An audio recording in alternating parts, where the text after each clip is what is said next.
Bom, então vamos lá no número 2, que vai falar então a questão aí de trem-bala, né? Seria muito bacana. O que a gente tem de importante aqui? Ó, a distância, 403 quilômetros, e o tempo de 1 hora e 25 minutos. Né? Ia ser muito bacana. Rio-São Paulo em 1 hora e 25. Nossa, show de bola, hein? Muito bom, seria muito bom. Bom, uma das preocupações, já que a velocidade é alta, é a questão das curvas. Né? Quando ele fala dimensionamento das curvas, quer dizer, qual o raio da sua curva, né? Porque isso interfere na aceleração lateral. Aceleração lateral, que é a aceleração centrípeta, né? Puxa para o centro. Que ele fala que é confortável para as pessoas, né? Para não dar tranco, ficar jogando uma em cima da outra, que seja de 0,1 G, onde o G é 10, né? E que a velocidade do trem se mantenha constante, também para não ficar dando arranco. Muito bem. Então, ele quer saber qual deve ser o raio. A velocidade do trem se mantém constante, então nas curvas você vai ter um movimento circular uniforme. Nas curvas, né, gente? Lógico. Nas curvas. O problema é todo o dimensionamento de curvas, né? Então, não é trenzinho para ficar brincando de dar voltinha, não, né? Tá. Aí vamos lá. Então, eu vou calcular a velocidade, eu preciso da distância do tempo. A distância era 403 quilômetros, né? E o tempo, ele fala em 1 hora e 25. Mas aí, eu tenho que julgar isso para horas somente. A gente fez uma coisa assim parecida, acho que foi naquela primeira lista, na segunda, fazendo a regrinha de 3, tá lembrados? Onde a gente fazia assim, 1 hora tem 60 minutos, né? Aí, quantas horas tem 25 minutos? É uma coisa desse tipo. Se você fizer esse tipo de conta aqui, vai dar 0,416 esse x aqui. Tá? Na hora que você fizer essa regra de 3, vai dar 0,416 da hora. Opa. Como você já tinha 1 hora aqui, é por isso que ficou 1,416. Tá? Deixa eu até colocar isso aqui embaixo, para ficar mais coerente. A gente tem o tempo de 1 hora e 416. Bom, velocidade é constante, então eu posso fazer distância sobre tempo, né? A distância é 403 quilômetros, no tempo de 1,416, né? E aí eu vou ter que dividir, não tem jeito, né? Aí dividindo deu 284,6. 285. Só que isso aqui é 100 km por hora, né? Porque eu usei a distância em quilômetros e o tempo em horas. Aí divide por 3,6, vai dar então 79,1. Então a velocidade seria 79,1. Mas não é isso que eu estou querendo. Estou querendo um raio. Mais uma vez que eu tenho a velocidade, eu consigo jogar na fórmula de aceleração centrípeta, né? Aceleração centrípeta é v quadrado sobre raio. Então, vamos lá. Ele falou que a aceleração centrípeta deve ser 0,1 g. Como g é 10, 0,1 vezes 10 vai dar 1. Então, a aceleração centrípeta tem que ser 1. Tá? 0,1 vezes 10, que vai dar esse 1 aqui. Tá? V ao quadrado. V ao quadrado, a velocidade eu vou usar 79,1. Ao quadrado sobre raio. 79,1 quadrado deu esse 6.257 aqui. 1 é a aceleração, eu quero achar o raio, multiplicando cruzado, está aí o raio, 6.257. Né? Vocês poderiam ter arredondado aqui para 80, se tivesse arredondado aqui para 80, ia dar 80 quadrado, ia dar 6.400. Ia dar certinho a resposta dele aqui, ó.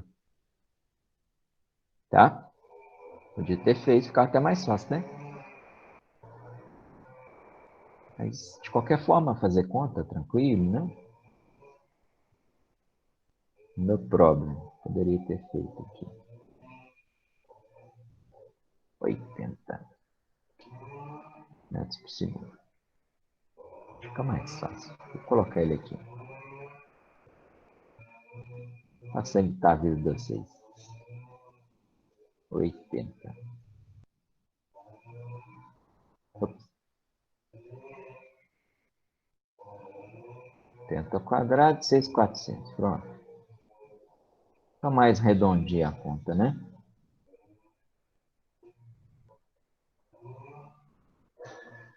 $6.400. Ok? 6.400. 6 quilômetros. Tranquilinho, né?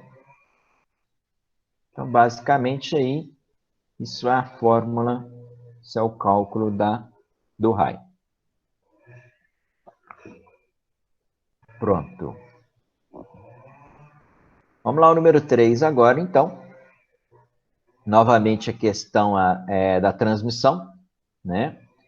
Transmissão do movimento.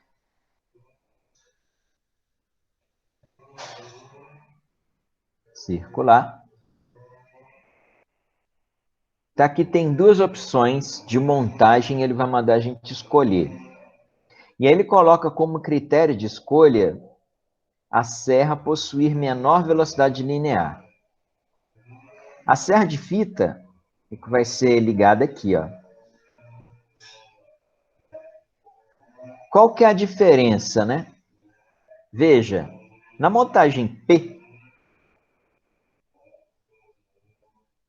Não, mas pode arredondar, Robert. Você viu que a diferença de uma resposta para outra era grande, né? Então, aí você pode arredondar, né? Só não arredonda se a diferença for pequena entre as opções, mas em geral não é pequena. Porque eles imaginam que, como o tempo da questão é pouco, né? Você não vai ficar fazendo a conta certinho, que você perde muito tempo, você ficar fazendo conta, com caso decimal ainda, né? Então, arredondar é uma opção legal. Bom, no primeiro caso, a polia 1 está ligada na polia 2 e a serra de fita ligada na polia 3. No caso 2, a polia 1 está ligada na 3 e é a 2 que está ligada na serra de fita. Ok? Bom, a primeira transmissão, ela é pela periferia, né? 1 ligado em 2 está pela periferia, ou aqui 1 em 3 também ligado pela periferia. Então, de qualquer forma, vai pela periferia. Agora, a questão aqui é de 1 para 2 e de 2 para 3, né? De 2 para 3 aqui, ó, a transmissão é pelo centro. Ok? De 2 para 3, a transmissão é pelo centro. Então, o que vai acontecer? A velocidade angular é a mesma, mas a linear é diferente. Tá? E ele quer menor velocidade linear. Se você quer menor velocidade linear, o que eu comentei com vocês lá atrás, né? Se você tem transmissão pelo centro, a velocidade linear maior é a que tem um raio maior. Velocidade linear menor é para raio menor. Então, eu não quero uma velocidade linear menor, tá? Então, é interessante que eu ligue a serra de fita na que tem a velocidade menor. No caso, a 2. Por isso que a montagem Q é mais interessante, porque eu ligo a serra de fita na polia pequena. A polia pequena vai ter velocidade menor do que a polia grande. Ok? Então, é por isso que tem que ser a montagem Q. Montagem Q, tá. Aí você tem 3 opções aí, né? Essa aqui que a gente marcou, ó, polias 1 e 3 giram com velocidades lineares iguais em pontos periféricos. E que tiver maior raio, terá menor frequência. 1 e 3 Está ligado pela periferia na montagem Q, ok. Então, elas vão ter a mesma velocidade periférica, a mesma velocidade linear. E aí, no caso, a que tiver maior raio terá menor frequência. Entre 1 e 3, tá? Aí eu não estou falando de 2 e 3, não. Porque em 1 e 3, ó, quem tem menor raio é 1. Vai ter a maior frequência. Então, em 3 a frequência vai ser pequena, porque o raio é grande. Que aí é transmissão pela periferia, ao contrário. Cuidado para não confundir. Tá? Então, é essa a opção. Bom, aí você pode olhar as outras, né? Mas a letra B, por exemplo, que é 1 e 3 também, fala que 1 e 3 giram com frequências iguais. Nada a ver. Transmissão periferia não gira com frequência igual, não. Né? E a letra E, as polias 2 e 3 giram com diferentes velocidades lineares. Não. Ah, sim. Tá, isso aí não está errado, não. Diferentes velocidades lineares em pontos periféricos. Ok. E o que tiver maior raio terá menor frequência. Mentira, porque 2 e 3 está ligado pelo centro. Como eles estão ligados pelo centro, eles têm a mesma frequência. Tá? Então, a única que dá é a letra A mesmo. Ok, pessoal? Alguém quer perguntar alguma coisa?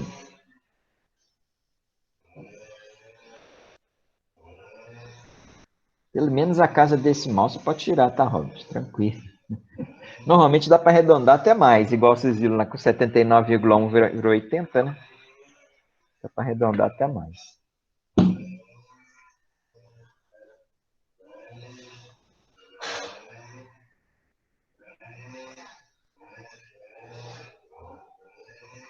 Muito bem. Vamos lá. O número 4 também é acoplamento. Nesses dias que o Enem adora um acoplamento, por isso que eu comentei sobre acoplamento lá no início. A gente tem aí 4 engrenagens diferentes, A, B, C, D, com um número de dentes diferentes. E ele deu uma frequência, a frequência do motor, que é 18 RPM. E a gente tem a figurinha aqui, né? Ó. Vejam que o motor ele está acoplado pelo centro com a engrenagem A. Então, quer dizer que a engrenagem A vai ter a mesma frequência do motor. Então, a engrenagem A vai ter 18 RPM.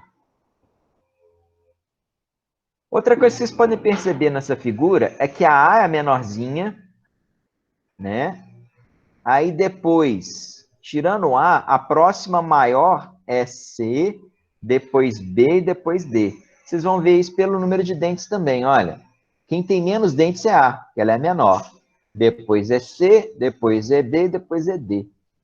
O número de dentes é proporcional ao raio, tá? Ao diâmetro, comprimento da circunferência.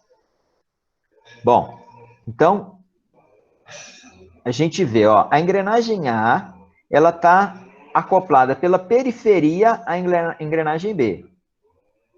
Então, as velocidades lineares serão iguais.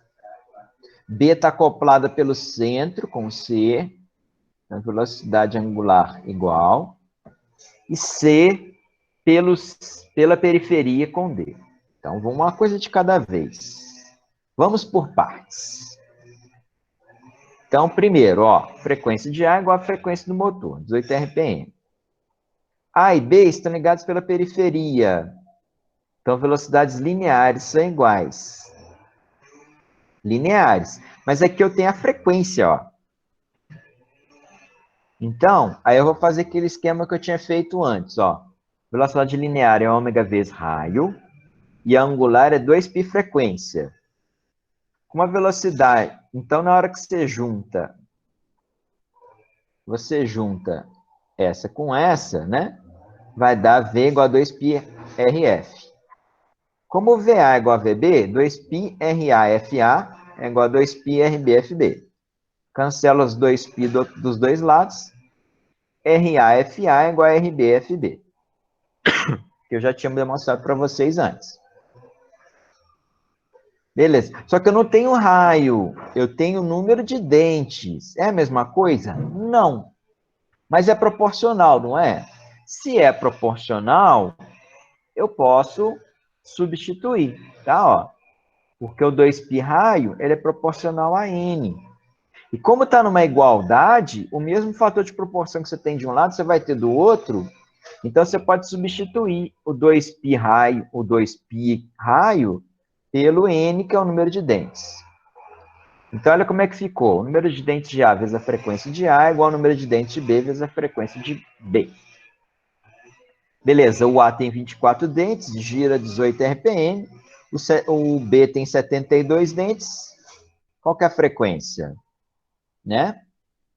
Então, 72 vezes a frequência de B é igual a 24 vezes 18. Aqui eu fiz um truquezinho que é o seguinte. Ao invés de eu escrever 24 vezes 18, eu escrevi 72 vezes 6. O truque é, eu dividi o 18 por 3, que dá esse 6 aqui, e multipliquei o 24 por 3, que deu 72. Que aí não altera o resultado. Por que você fez isso? Porque aí eu vou cancelar esse 72, que 72 vai dar 6. Pode fazer a conta normal, tá, gente? Só um detalhezinho aí. Um macetezinho para não ter que ficar fazendo 24 vezes 18, com um quantinho um pouquinho maior, né? Então, eu dividi. Você pode sempre fazer isso no produto. Divide um dos fatores do produto por um número e multiplica o outro fator por esse número, porque aí você não altera o resultado, tá? Então, a frequência de B deu 6 RPM. Poderia ter feito uma lógica aqui o seguinte também. É inversamente proporcional. O número de dentes de B é 3 vezes maior, então a frequência é 3 vezes menor. 18 por 3, 6. Gostou, Christian? Dos meus esquemas aí, ó? São coisas matemáticas que a gente vai aprendendo que facilita a vida da gente, né? Evita de ficar fazendo conta muito grande. Mas deu para entender, né? O que eu fiz, né? Ah, beleza. Pode fazer essa gracinha aí. Beleza, então vamos continuar. Bom, B e o C estão ligados pelo centro. Vocês estão com a figura fácil aí, dá para vocês olharem, né? O B e o C estão ligados pelo centro, né? Então, a frequência de B e C é a mesma, 6 RPM. Agora, de C para D está acoplado pela periferia. Quer voltar lá na figura para vocês olharem isso? Vamos voltar aqui, ó. B e C está acoplado pelo centro, tem a mesma frequência. E o C com o D está acoplado pela periferia. Então, eu vou usar aquele esquema de novo, tá? Eu vou usar esse esquema que eu usei aqui, vou copiar para cá, vou fazer a mesma coisa, tá? O número de dentes vezes a frequência de C é igual ao número de dentes vezes a frequência de D.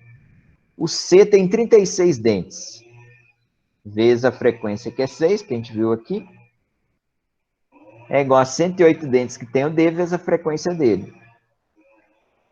Tá? Aí eu fiz o mesmo esquema, Christian, ó. Divide por 3 aqui. 6 dividido por 3, 2. Multiplica por 3 aqui. 36 vezes 3, 108, ó. Que aí esse 108 vai cancelar com esse 108, vai sobrar o 2 lá. Para que você vai fazer 36 vezes 6? Bobagem. Né? Então é isso que eu queria. 2 RPM, a frequência do D. Entendido?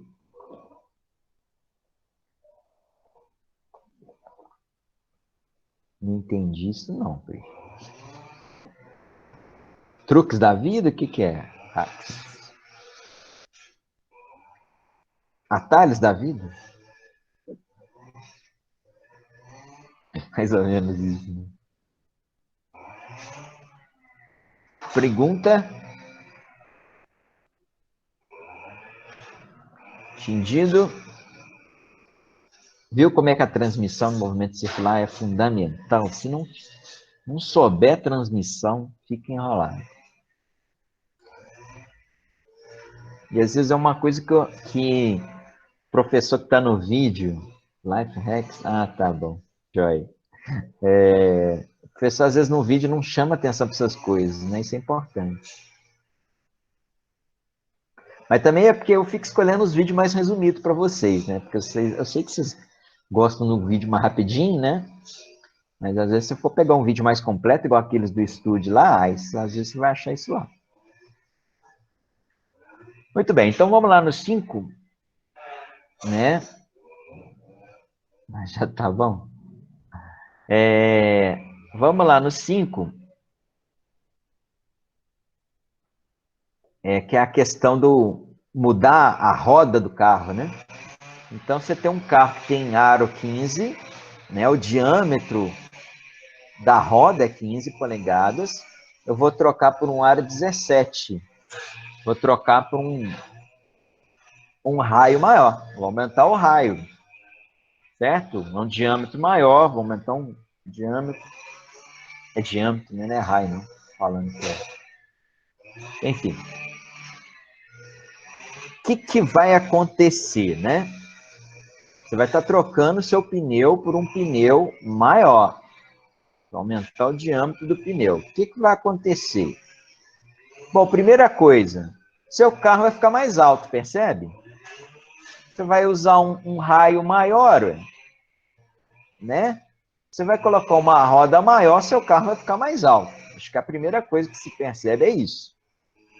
Se o carro vai ficar mais alto, o centro de gravidade dele, que é aquele ponto, que é como se toda a força de gravidade estivesse concentrada nele, vai ficar mais alto também. Você está jogando o carro para cima, está jogando o carro todo para cima, então o centro de gravidade dele vai ficar mais alto.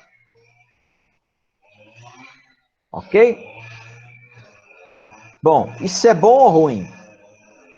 Para a estabilidade é ruim.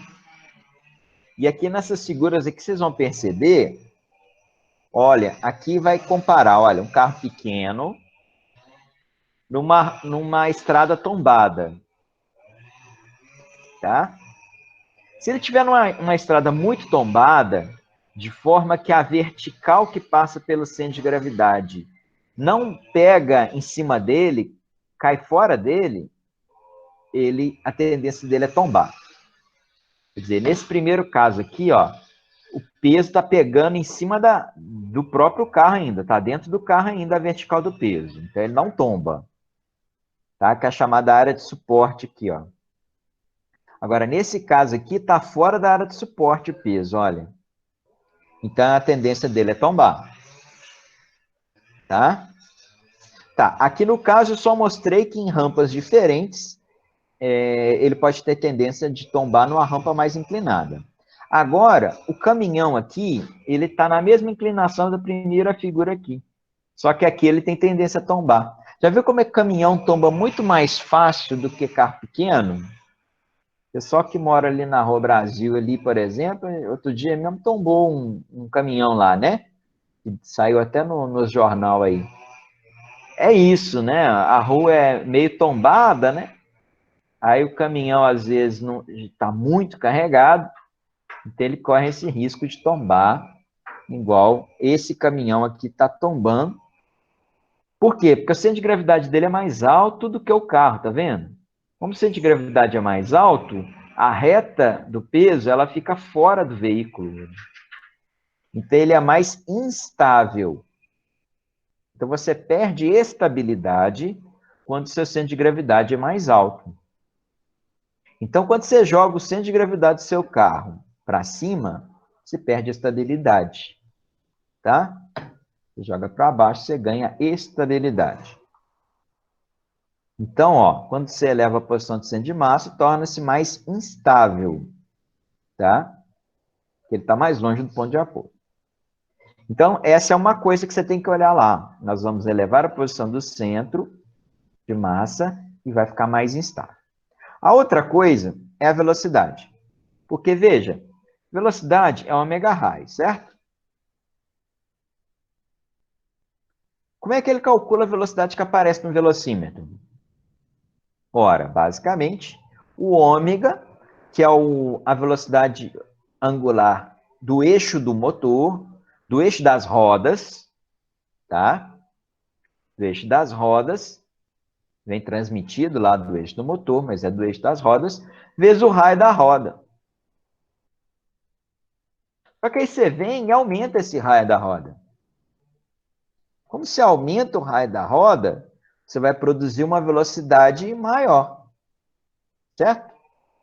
Só que o carro não leva isso em consideração para calcular, não. O carro, ele calcula com base na velocidade angular, que é a da rotação do motor, que é mais fácil para ele medir. Para o carro, nada mudou, porque o ômega continua sendo o mesmo. Para o velocímetro, no caso. Né? O velocímetro, ele não enxerga que você mudou a roda. Ele não enxerga a mudança no raio. Para ele, o ômega é o mesmo, então a velocidade continua tranquila, a mesma coisa. Só que você aumentou o raio. Como você aumentou o raio, você vai aumentar a velocidade linear. Ou seja, o automóvel vai estar marcando um valor com base na velocidade angular, que não leva em consideração o raio, só que na prática a velocidade real depende do raio que você aumentou. Então você aumentou a velocidade do seu veículo em relação ao velocímetro. Então o velocímetro está marcando lá 110, você está a 120. Aí você vai passar no radar, confiando, né? O radar é de 110. Não, tá tranquilo aqui, o velocímetro está marcando 110. Mas você esquece que você aumentou o raio? Que a sua velocidade não é 110, ela é 120, 130.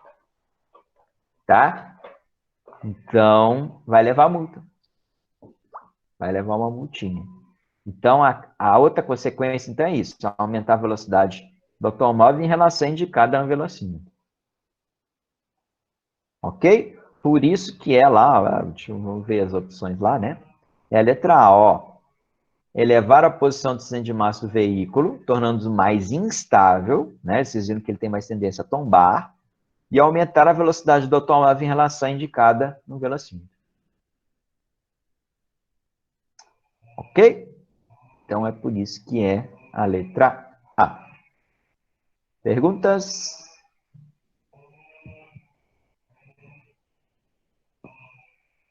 Tudo bem?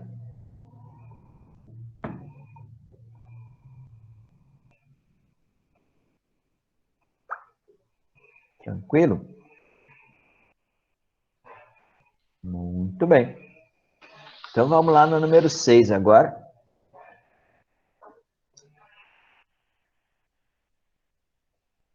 Então, o carro rebaixado, ele é mais estável, Christian, porque você joga o centro de gravidade para baixo, né? Você gera outro tipo de problema, né? Porque aí ele vai ficar muito baixo, ele pode agarrar num quebra-mola, pode raspar no quebra-mola, pode raspar num morro na hora que você for começar a subir uma rampa, um morro, aí é problemático, né? Mas estável com certeza. Ele é mais estável, sim. Tanto é que vocês vão perceber, carro de Fórmula 1. Já viu como é que carro de Fórmula 1 é baixinho? É bem colado no chão? Justamente para aumentar a estabilidade, porque a velocidade é grande, né? Ele tem que ser bem estável.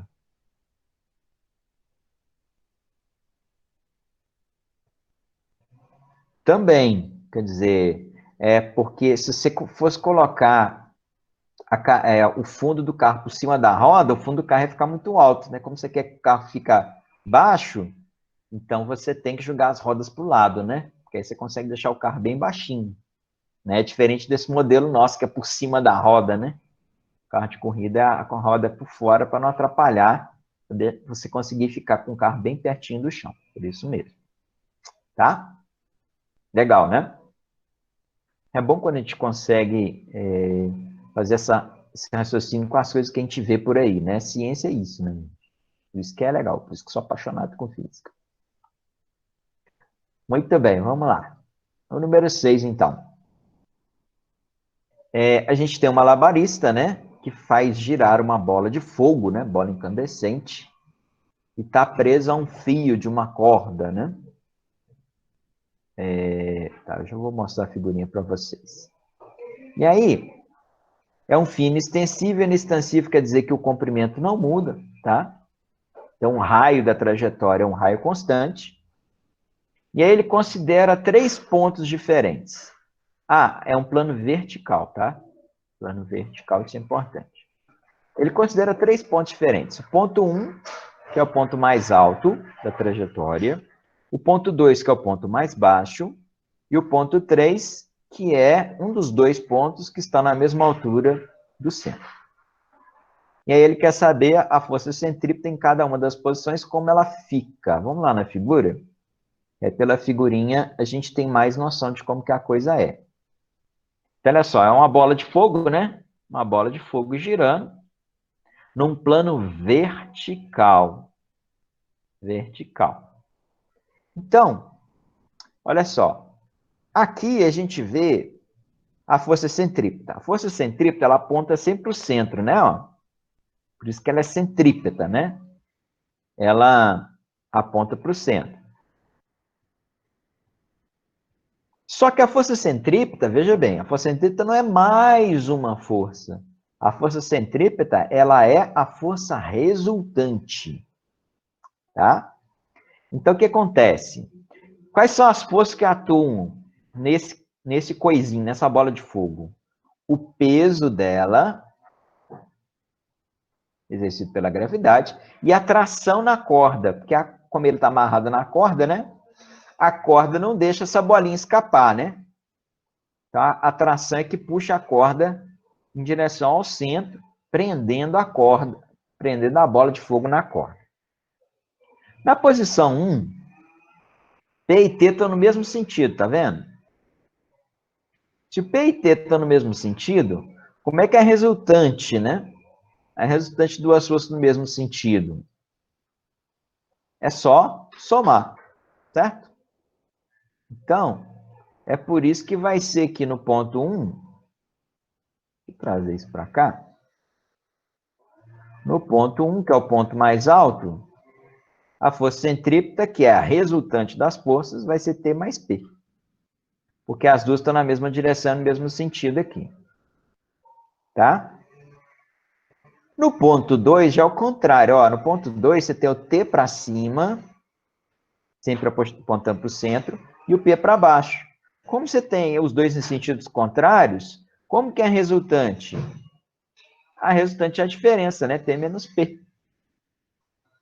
E por que é T menos P e não o contrário, não P menos T? Porque a força resultante ela é centrípeta, ela aponta para o centro. Então, a força que aponta para o centro ela é maior do que a outra. Então, T é maior do que P.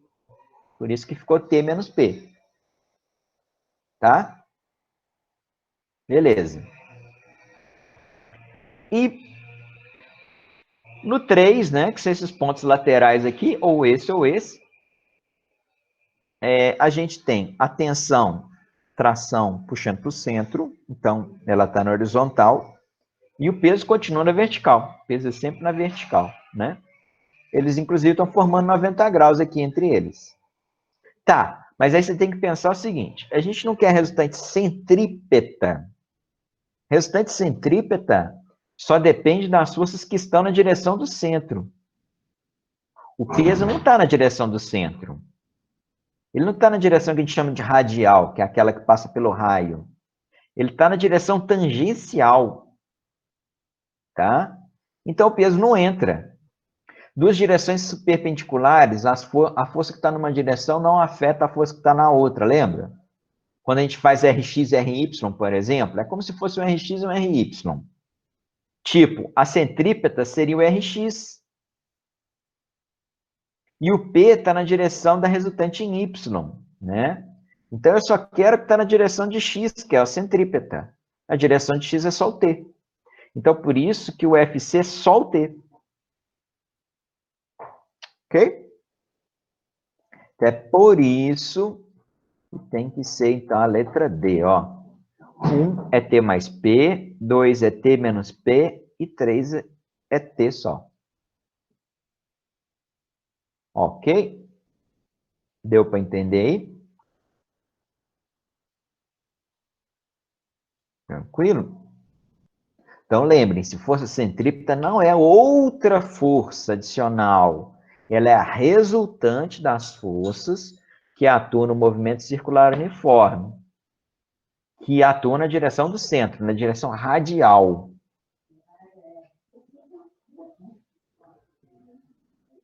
Tranquilo? Muito bem. Então, vamos para o 7. Uma coisa engraçada que eu achei no PISM lá de Juiz de Fora é que tem ano que o movimento circular caiu no PISM 1, teve ano que caiu no PISM 2, né? É até bom vocês conferirem na programação, né? Quando sair, esse movimento circular tá no PISM 1 ano 2, né? Olhar no ano passado você estava também, né? Para a gente até saber se foca num estudo ou no outro, né? Caiu ano passado? Ah, tá. Tá. Beleza. Às vezes ele joga movimento circular num ano, força centrípeta no outro também. Apesar de que esse aqui é movimento circular mesmo. Tem nem força centrípeta aqui não. Muito bem, então vamos lá. Então, é uma partícula em movimento circular uniforme. São feitas as seguintes afirmações. O movimento é circular uniforme, a aceleração é nula. Opa! Errado. Ele é uniforme? Ok. A velocidade é constante. Mas ele é circular. Como ele é circular, e eu até coloquei uma figurinha aqui para vocês verem, o vetor velocidade, ele muda a direção, né? Cada hora ele está numa direção, olha. Quando o vetor velocidade muda de direção, você tem uma aceleração centrípeta. A aceleração centrípeta é responsável pela variação da direção da velocidade. Você tem uma aceleração centrípeta, inclusive está aqui, né, o AC, né, que forma 90 graus com a velocidade, porque a velocidade é tangencial e a aceleração centrípeta é radial. Então, por isso que está errado aí, ó, não, a aceleração não é nula, não. A aceleração é centrípeta, tá? Quem que é nulo? A aceleração tangencial é nula, porque a tangencial muda o módulo da velocidade, e isso não acontece aqui. Mas você tem uma centrípeta, tá? Beleza. Continua. Número 2. Velocidade é um vetor perpendicular. Opa. Aceleração, vetor perpendicular à velocidade. Ok, já falei aqui, ó. Aceleração aponta para o centro, velocidade aponta na reta tangencial. Uma reta tangencial é sempre perpendicular a uma reta radial, que a gente viu isso lá na matemática, né? Quando a gente estuda as propriedades da circunferência, né? Então, esses dois formam um ângulo de 90 graus. Ok, essa está certa. 3. O módulo da velocidade varia. Opa, módulo? Módulo? Módulo não. Módulo não varia, não. A direção varia, o módulo não. Não é uniforme? Se é uniforme, o módulo é constante. Tá? Então, essa está errada. 4. A força resultante que atua na partícula é constante e aponta para o centro da trajetória circular. Ok. Por quê? É a força centrípeta. Força centrípeta é igual a massa vezes aceleração centrípeta, né? E seria a massa, velocidade ao quadrado, né? Dividido pelo raio. A velocidade é constante, o raio é constante, a massa é constante, todo mundo constante. Então, a força centrípeta é constante também. Então, a força resultante, que é a centrípeta, é constante e aponta para o centro, por isso que ela é centrípeta. Então, tá certo. Então, estão corretas 2 e 4. Erradas 1 e 3. Então, letra E aqui, ó. 2 e 4 são verdadeiros. Ok? Entendido?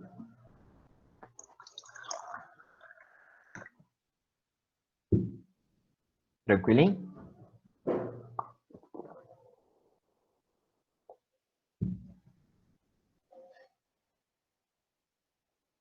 Ok, ok. Número 8, então.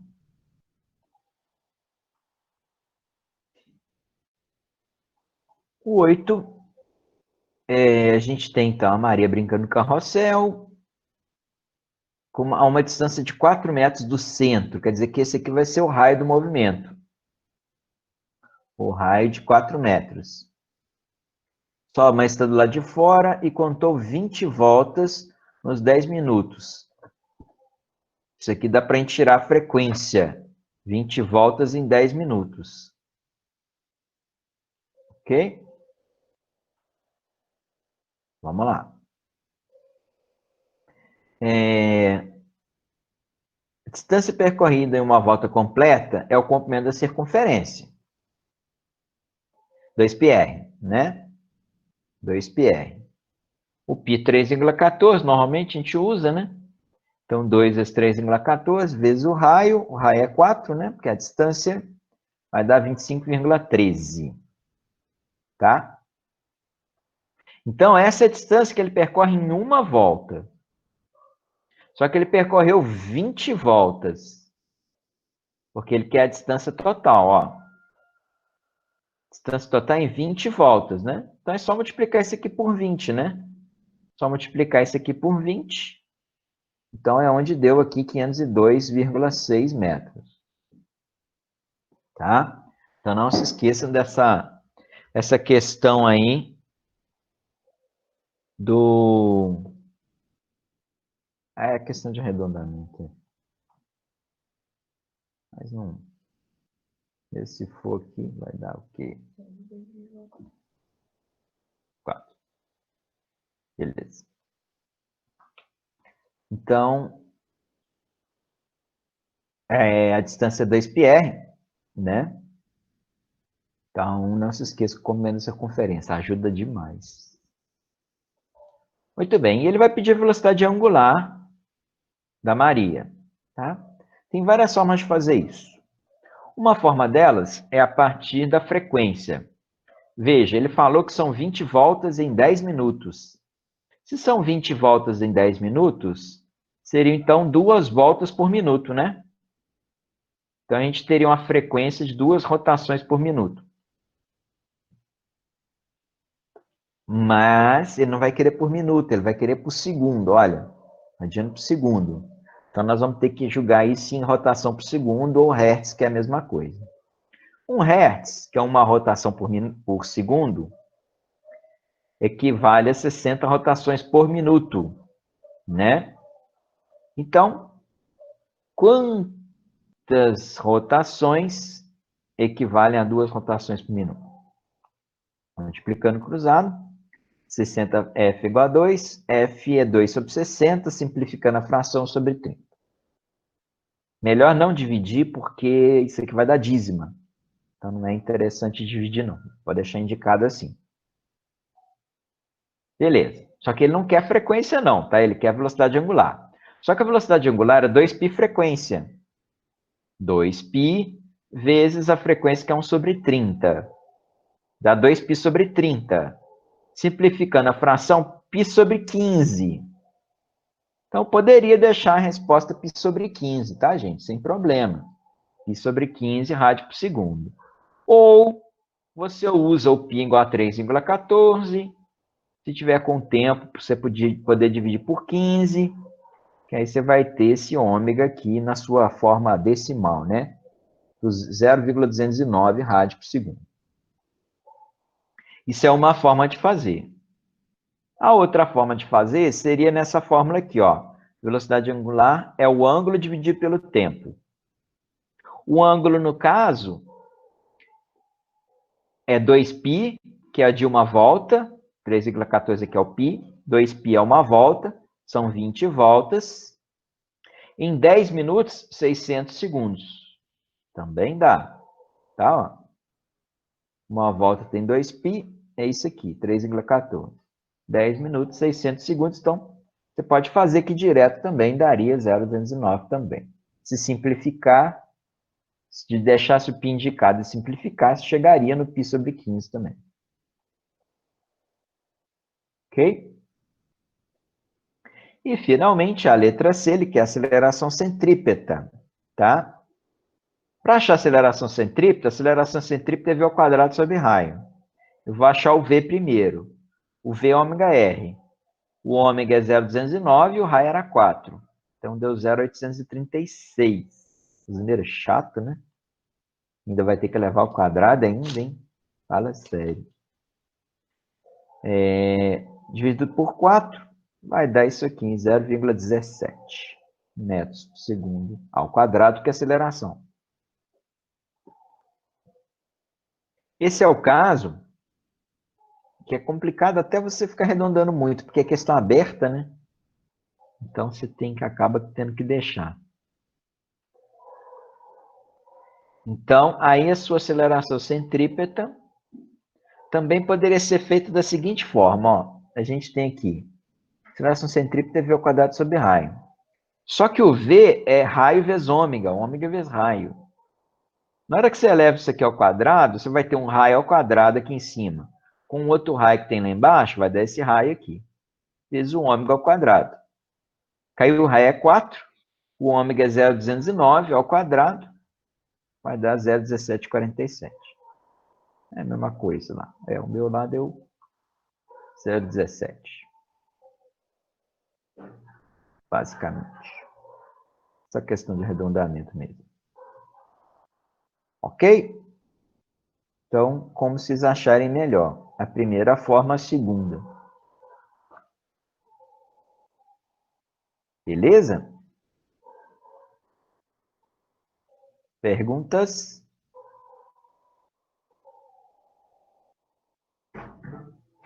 Tranquilo? Está aberto do PISM, né? Parte chata do PISM é que é a prova aberta, né? Bem chatinho. Apesar de que essa questão não estava muito complicada, não. Chato é só ficar fazendo as contas, né? Perguntas? Não? Então, segue o rumo.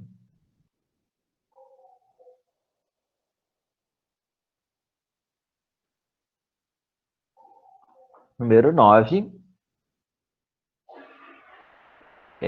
A gente tem esse viaduto em forma de arco aqui. E aí lá vem um motoqueiro, vai passar aqui no ponto mais alto do viaduto. E ele percebeu que estava a ponto de perder contato entre o seu corpo e o assento da moto. Então, o que é o melhor que ele deve fazer? Então, vamos fazer uma análise da figura aqui. Forças que atuam no motoqueiro. Peso, vertical para baixo. Normal, vertical para cima. Essa normal é justamente a força de contato. Quando ele fala em perder contato, é perder a normal. Tá? Quando ele perdeu o contato, a normal é 0. Tá? Bom, a força centrípeta que eu desenhei aqui em laranja é a resultante dessas duas forças, normal e peso. No caso, como as duas estão opostas, a força centrípeta é o peso menos a normal, né? Porque o peso que está apontando para o centro, então ele é maior. É o peso menos a normal. Isso é a nossa força centrípeta. Ok? Então, é isso aqui, ó. Força centrípeta é peso menos normal. Só que ele quer discutir a normal, né? Então, vamos discutir a normal? Joga essa normal lá para o outro lado. Ela vai ficar positiva porque ela estava negativa. E traz a força centrípeta para o lado direito aqui. Ela estava positiva, passou negativa. Então, a normal ficou peso menos força centrípeta, ok? Tá. A questão dele perder o contato é ele perder a normal. Zerar essa normal. Ele não pode zerar essa normal, senão ele perde contato com a moto. Então, como a normal é peso menos força centrípeta, é interessante diminuir a força centrípeta, concorda? Porque se você diminuir a força centrípeta, peso menos força centrípeta, como você vai estar diminuindo o peso de um valor menor, você vai ter um valor normal para N. Tá? Então é interessante você diminuir o FC, porque aí o N aumenta. E como é que você diminui a força centrípeta? Ora, a força centrípeta é massa vezes aceleração centrípeta, ou massa vezes velocidade ao quadrado sobre raio. O raio não dá para mexer, o raio da curva. A massa não dá para mexer, mas dá para mexer na velocidade. Se você diminuir a velocidade, você vai diminuir a força centrípeta. Se você diminuir a força centrípeta, você aumenta a normal. Então, está perdendo o normal está chegando perto de 0, diminui a velocidade. Se você diminuir a velocidade, você vai diminuir a força centrípeta e vai aumentar a normal. Tá? Então, aí vai prender você mais na moto. Então, essa que é a história. Então, por isso que a letra E, ó, ele deve diminuir a velocidade da moto de modo a aumentar a intensidade da força de contato, que é a força normal entre ele e o assento. E olha que esse parênteses força normal aqui já veio na questão, né? Não fui eu que coloquei, não. Então, é uma dica, né? Para usar a força normal. Ok, povo?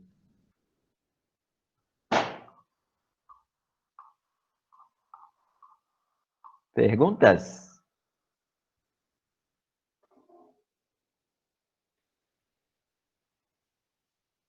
Tranquilo?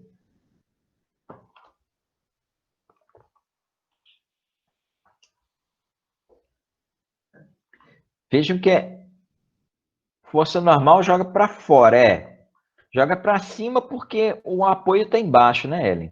Ele joga no sentido contrário do apoio, não é sempre para cima, não. Mas no caso, a gravidade faz com que ele se apoie para baixo, né?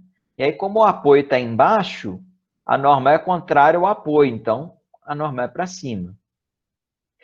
Mas só um detalhe curioso, né? Se fosse um globo da morte, e ele tivesse, aí no caso seria embaixo aqui, né? Um globo da morte girando aqui.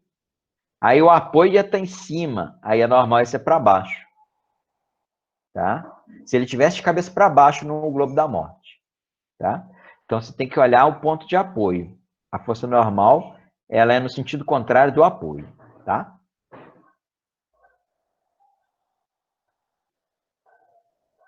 Tem até uma figurinha do globo da morte que a gente tem mostrando no livro ano passado, que é justamente isso, né? Que a normal é no sentido contrário. Depois eu coloco ela aqui para vocês, para ilustrar. Eu mando ela junto quando eu mandar o arquivo. Muito bem, a número 10, a gente tem um garoto balançando no balanço, né? No sentido anti-horário e tal. E aí, do ponto de vista desse observador, quais das forças estão abaixo agindo sobre o garoto, até grifei aqui, ó, sobre o garoto na posição A. Então, vamos dar. Como é que é isso? Espera aí. É possível correr no globo da morte? Né? Só que tem que correr muito. Exatamente. Tem que correr muito, porque você tem uma velocidade limite, né? Se a pessoa não tiver naquela velocidade, ela cai, né? Que a força centrípeta, ela tem que fazer a normal compensar o peso, etc., senão ela pode cair. Tem a velocidade certa, né? Para fazer a coisa. Muito bem. Então, aqui está a pessoa balançando. Olha, tem duas forças que atuam na pessoa. O peso, que é vertical para baixo, e a tração, que ela está de A para O. A tração, ela está sempre em cima da corda e sempre aponta para onde a corda está presa. Porque é o que está esticando a corda, né? A corda atua em A, mas ela está presa em O. Então, o peso, a força que é feita, na verdade, ela é feita lá em O, né? Então, é feita a tração apontando para O. Então, só essas duas forças, né? Então, ó, o que ele deu opção aqui, ó? Ele deu opção da força 1, a força vertical para baixo exercida pela Terra. Ok. É a força peso. Tá? E 2 é uma força apontando de A para O exercida pela corda. Então, são essas duas que eu desenhei aqui. A 3, uma força na direção do movimento exercido pela velocidade. Velocidade não faz força, tá, gente? Velocidade e força são coisas diferentes, tá? E o 4, uma garota, uma força, apontando de O para A exercida pelo garoto. Mas eu não estava querendo a força sobre o garoto? Se é sobre o garoto, não tem como ser exercida pelo garoto, percebe? Um corpo não pode fazer força nele mesmo. Ou essa força não faz diferença para ele. Ok? Então, é somente 1 e 2 aí, ó. As forças presentes aí são as forças 1 e 2. Ok, pessoal? Alguma dúvida?